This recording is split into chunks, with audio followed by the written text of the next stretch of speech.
Hey everybody, welcome to my YouTube channel. My name is Teri Hunter. I'm an intuitive astrologer, and today I'd like to talk about Chiron at the 29th degree of Aries. It is about to move into Taurus. It will dip its toe just for a second into Taurus, going to 51 minutes before it retrogrades in August and moves back into Aries in September. It will stay in the final degrees of Aries. It will retrograde back to 26 degrees of Aries before it moves forward again. That's about a 6-month period of time. It will finally reside in Taurus in April of 2027. So what this video is going to focus in on is really the influence of Chiron in the last degrees of Aries. I think that this is very significant, not only because of what Chiron represents in the chart, as the wound that we carry, the wound that offers us wisdom and is ultimately a gift once the wisdom has been integrated, but also it feels like there is some sort of cooperation with Chiron and Neptune and Saturn entering Aries. That happened earlier this year. Neptune will spend 14 years in Aries, literally dissolving the sense of self as we know it and recreating it through the spiritual lens. And so Chiron's last energies within the Aries dynamic are really calling us to master ourselves, not through our actions, but through our awareness, which will then influence our actions. The Anaretic degree of 29 degrees, I think that the Anaretic degrees really are kind of 26, 27, 28, 29. They feel like they ramp up. But when you're getting to the 29th degree, you're looking at a real urgency, a real sense of having to get it done, get it right, feel the mastery of it. And when we're looking at Chiron in Aries, there is an applying of wisdom when it comes to how I assert myself, how I define myself. My reactive aggression gets to be transformed into intentional assertion. The unconscious Aries energy is extremely aggressive. It is the warrior who doesn't bother to find out information, it just goes in and takes over. That's not productive. So Neptune's entry into Aries is a signal that the soul is inhabiting a physical experience, and the awareness of that will allow this earth plane to completely transform into one big canvas for us to create upon. But it is going to require our awareness. It's going to require our awakening. And the the entry of Chiron into Taurus and in the last degrees of Aries is making a square to Pluto. And this is going to continue on. So this is going to be a tense dynamic where Pluto is constantly ferreting out the deep psychological imprint that holds you captive, powerless, or allows others to walk over you, or inadvertently it could potentially be where your own personal insecurities make you feel like you have to control things, that you have to have the power. And that is very far away from what spirit knows in the way of co-creation. Co-creation is a receiving energy. So I think we're going to see this coming to more and more into our awarenesses and bringing us more and more experiences that ask us to make a choice. Will you default to reactive aggression, or will you slow down long enough to have intentional assertion? And that's where Saturn's influence in Aries is actually very favorable. Some of the other things that we're going to do or during this transit, and what I think Chiron is offering us is to recognize that not only do I inherently deserve to be here, but I am here to explore. I am here to carve new territory. I'm here to be the driver in my life. And during these times, we are being pummeled with fear. We're being pummeled with our bodies are, going to break down at any minute. The political structures around the world feel so unstable.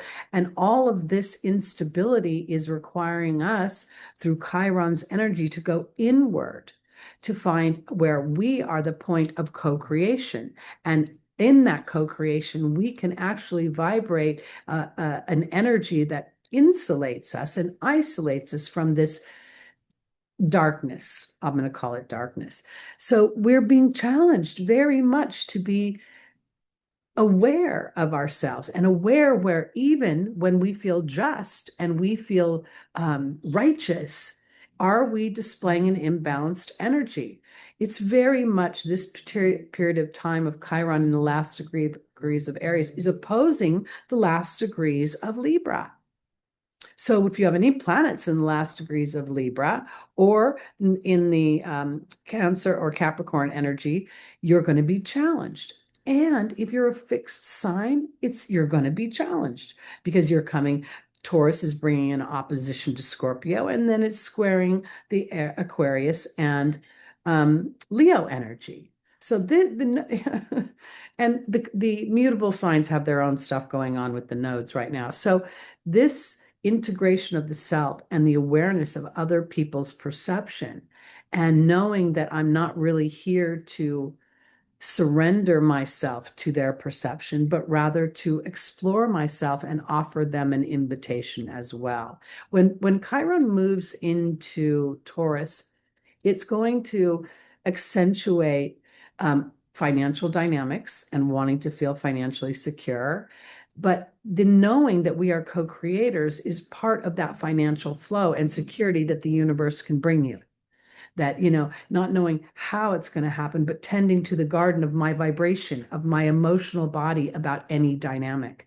And that's what we're mastering with Chiron in the last degrees of Aries. We're also going to see where, Aries is the sign of resentment. It's the sign of anger that fuels a deeper drive. And sometimes that drive is not balanced. It's so focused on the other person recognizing that you are the hero, recognizing the higher vibration, that you can inadvertently fall into the lower vibration. So I think what this is about, and what part of this tension at Chiron in the last degrees of Aries is bringing, is an awareness of my own angers, an awareness of how I identify myself in relation to others. Because oftentimes the Aries energy thinks it doesn't care about what other people thinks, but it does. It really does. And if we think about it, Aries is ruled by Mars, and Mars is the co-ruler of Scorpio. Scorpio is all about other people and their power and their control. And Scorpio is ruled by Pluto as well. And Pluto is making a square to Chiron. So there is a lot going on that is really tasking us to come into awareness, not necessarily action. Now that's another one of the places where this is where discernment comes in. This is where the wisdom comes in. This is where Saturn's influence in Aries can slow things down in a way where we realize that the actions we're taking now are building a sustainable structure for the new and 2.0 version of who and what I am as an individual and how I contribute to the collective. Because Chiron was not about himself at all. Chiron, ruled medicine, specifically herbal medicine. He ruled prophecy. So there was this great intuitive energy. And I think that comes from the military dynamic of Chiron being a master warrior. And then Chiron also ruled music. And they say music calms the beast. So Chiron represents an ability to traverse two worlds. And at first that feels alien. At first, Chiron's chronic wound is abandonment and rejection. Chiron was the product of Saturn and Philyra morphing into animal horses in order to satiate their passion, which is another thing about Aries. Aries is very passionate. And yet, when Chiron was born, Philyra rejected him because he was half horse, half human, and she was disgusted. So the very first thing is she is disgusted by her own creation, and that fell upon Chiron to manage, not Philyra. So there's always this back and forth with this energy of Chiron and Aries between feeling wanting to be accepted, wanting to be loved, wanting to be seen as a hero, and then wanting to just rebel against everything that tries to contain you and hold you in. And I say that because the Aries energy must move. It must move forward. I'll get to that in a minute. Sorry, I was looking at my notes. So I think what we're really looking at is a willingness in these last degrees to rebirth ourselves through courageous self-reflection. And this is not about judgment. It's just about discernment. Did that action, did the way I showed up in that way, did it serve the outcome I wanted? And that's where the wisdom, the mastery comes in. I want to offer this too, because oftentimes the ego is vilified. Oh, he's got such a big ego. He's got such a big ego. The ego is a device to identify the self, and it actually is an Aries energy. The ego is identified with the self, and Aries is identified with the self. And so we are moving from almost a fight, like I have a right to be who I am, into a more flowy, peaceful, and not acceptance in a way that this is just who I am, take it or leave it, but an acceptance of being an ever evolving being. One of the things I don't think people talk about with the Aries energy enough is that Aries is an explorer. Aries is the pioneer that goes out and forges new territory to create new homes, new lands, new opportunities. So what's happening is there is this mastering that I'm a fabulously flawed human. And that's terrific. And I'm constantly stretching for deeper, more authentic expressions of myself. But because myself is always evolving, other people may not be able to define me or put me in a box. And in that, I will feel a sense of acceptance, because when we're all doing that, then we understand that the boxes are building a huge pyramid or a huge structure. I think what we're going to see here is truly the transformation into the peaceful warrior, where we use our skills of bravery, of tapping into higher vibrations of of intuition versus survival instinct. I always think that a great warrior doesn't think about who they are in battle. They go in and they just let everything take over. And that kind of to me equates to athletes and gladiators and people who are in competition. So you're applying that sense of instinct, but now instead of it being reactionary instinct, it's intentional intuition that then allows you to stretch and be an advocate, not only for your own deeper truth, but for the deeper truth of others. Chiron brings back the awareness of habits of self-sabotage in the right now, as it's been in the last degrees of Aries. As I said, the cardinal signs are feeling it, and it's not an easy dynamic to look and see that you can be the co-creator of your own challenges. But I believe those challenges are where the warrior becomes more of the master, becomes more aware. Luke Skywalker was tasked by Yoda to go into the cave of fear. When Luke walked in there, he thought he was fighting Darth Vader. But when he finally wins the battle and he lobs Darth Vader's head off and it drops to the ground, it is his own face. So what he was battling were his own fears, because you're only as weak as your deepest unconscious fear. So I think that that's what we're all going to be experiencing. I think that we are going to be, and I think this is very true for the fixed signs as well, because it kind of feels like a double whammy having Chiron, hovering over the sign change, because even when it's in Aries, it's still making a square to Pluto.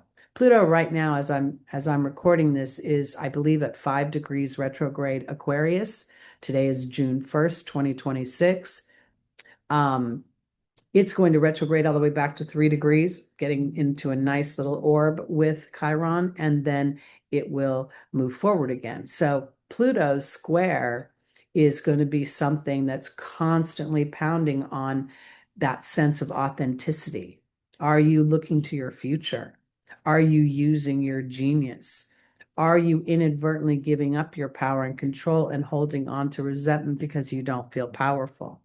I think a thing that's important about um, this dynamic is also this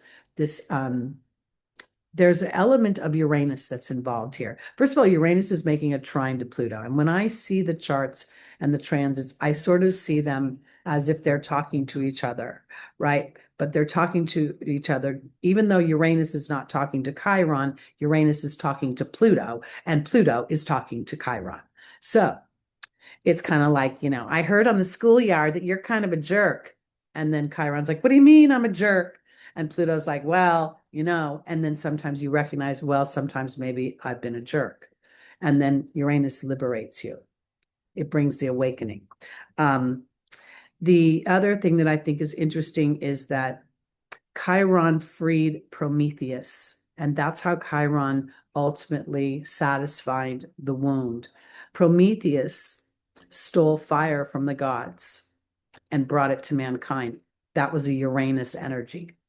Prometheus had a radical energy. He got punished for it. So this is where, again, I feel the trine between Uranus and Pluto, while Uranus is not in a direct conversation with Chiron, there is a conversation going on.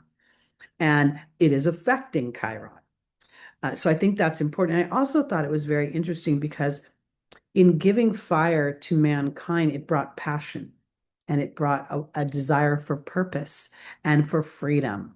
And I think that while fire can burn you, it also warms you. It also nourishes you. It also keeps predators away. So I think that this is all about an awareness of, at this time with Chiron at 29 degrees of Aries, as it moves into Taurus, we'll just tip our toe into how are we using our voice and our opinion. That is, Taurus is many things, and I can go to the financial material aspects, but on an emotional level, Taurus represents the history that shaped your self-worth, how you were raised, the influences that happened during that time. And Uranus was just cooking with gas through Taurus, trying to break all that up before it moved into Gemini.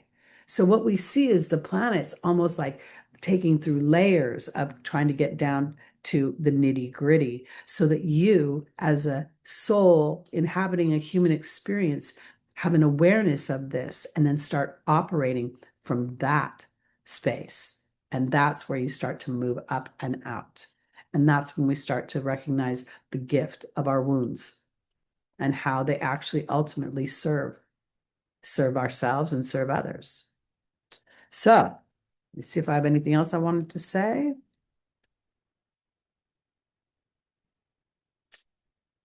Nope, that's it. All right. Well, I hope this helped because essentially what I'm, focusing in on is the actual task of the hero, the task of the master. And that task is awareness, and an awareness of not a villainization, but an awareness of how we traverse between this very human dynamic of feeling limited and this very expansive dynamic of feeling the soul within the limitation. And how they serve each other in this way will bring ease and bring comfort and bring wisdom. So thank you so much for watching. Please like, please subscribe, please share. And I'd love to hear how you're experiencing this Chiron transit.